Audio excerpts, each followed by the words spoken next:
태국 뉴스를 가장 쉽고 빠르게 전해주는 영준이의 태국 뉴스룸. 구독과 좋아요는 사랑입니다. 영준이의 태국 뉴스룸 시작합니다. 아누틴 부총리 겸 내무장관이 카지노 및 온라인 도박 합법화 추진과 관련해 입장을 밝혔습니다. 부총리는 개인적으로 도박을 하지 않지만 정부 정책을 지지한다며 2월 25일 내각에 도박법 개정안을 제출할 예정이라고 말했습니다.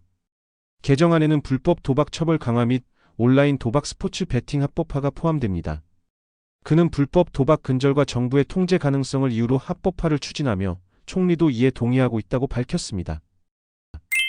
프라섯 디지털 경제사회부 장관이 온라인 도박 법안이 4월까지 완료될 것으로 예상된다고 밝혔습니다. 그는 기존 도박법이 온라인 도박을 포함하지 않아 개정이 필요하며 축구 무에타이 베팅 등 불법 도박 규제를 위해 3월 4월 내 내각에 법안을 제출할 계획이라고 설명했습니다. 또한 전자담배의 온라인 판매는 불법이며 정부가 지속적으로 사이트를 차단하고 경찰과 단속을 강화할 것이라고 강조했습니다. 태국 노동부가 태국 전통 마사지 스파협회와 협력해 마사지 인력을 프랑스로 파견할 계획이라고 밝혔습니다. 프랑스에서는 태국 마사지의 인기가 높아 숙련된 마사지사와 강사가 100명 이상 추가로 필요한 상황입니다. 현재 마사지사의 초봉은 6만 4천 바트 이상이며 주 5일 근무제로 운영됩니다. 노동부는 마사지 및 스파 기술 인증을 통해 해외 취업 기회를 확대할 것이라며 희망자는 태국 직업능력개발국을 통해 기술 시험을 받을 수 있다고 안내했습니다. 솜싹 보건장관이 메솥을 방문해 미얀마 난민 보호소의 의료 상황을 점검했습니다.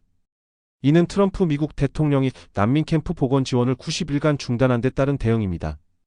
보건부는 긴급 의료 지원, 국제기구 협력, 지속 가능한 난민 보건 정책 수립 등 3단계 대책을 마련했으며 국적 없는 이들의 의료비 자부담 방안을 내각에 제출했습니다.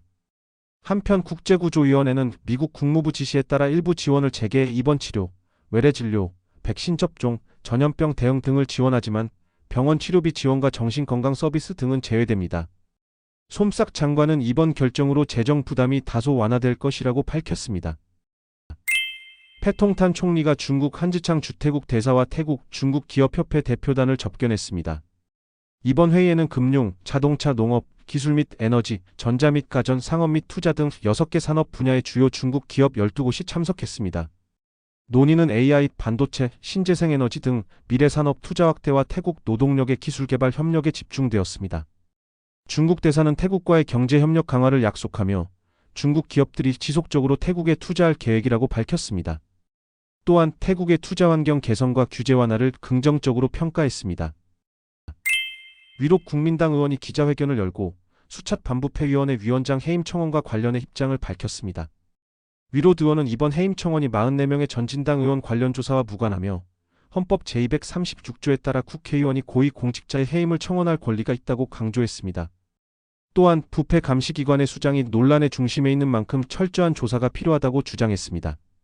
다른 정당 의원들의 참여 여부에 대한 질문에는 일부 상원 의원도 서명에 동참할 것으로 예상된다고 밝혔습니다. 국제통화기금이 태국 경제가 회복 중이지만 주변국보다 속도가 느리다며 추가 금리 인하를 권고했습니다. 작년 태국 경제 성장률은 1.9%, 2025년은 2.7%로 예상되며 관광 회복과 수출 증가로 경상수지가 개선되었습니다. 그러나 민간 부채 증가와 글로벌 경제 불확실성이 주요 리스크로 작용하고 있습니다. IMF는 태국 중앙은행이 추가 금리 인하를 검토하고 재정 정책과 구조 개혁을 병행해야 한다고 제안했습니다.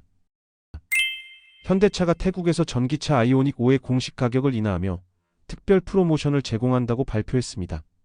스탠다드 레인지 모델은 기존 가격에서 30만 바트, 익스클루시브 롱레인지 모델은 33만 바트를 할인하며 이번 조정은 2025년 2월 20일부터 적용됩니다. 또한 7년 무이자 할부 옵션도 제공되며 다양한 차량 보증 및 서비스 혜택이 포함됩니다.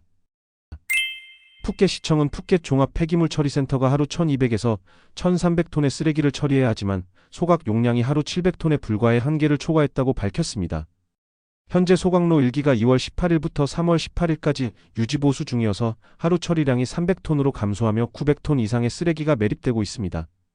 이에 따라 악취 저감을 위해 미생물 살포, 매립지 확대, 쓰레기 선별 작업 강화 등의 조치를 시행하고 있습니다.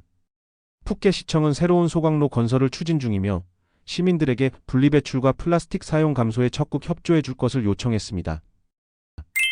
태국 기상청이 2월 23일, 25일 전국적으로 강풍을 동반한 뇌우와 집중호우 가능성을 경고했습니다. 태국은 2월 28일부터 공식적인 여름철에 접어들며 올해는 약한 라니냐 현상으로 지난해보다 덜 더울 전망입니다. 평균 최고 기온은 35에서 36도이며 4월에는 일부 지역에서 42도를 초과할 가능성이 있습니다. 올해 강수량은 평년보다 10에서 20% 많을 것으로 예상되나 국지적 소나기가 많아 물 절약이 필요하다고 기상청은 당부했습니다.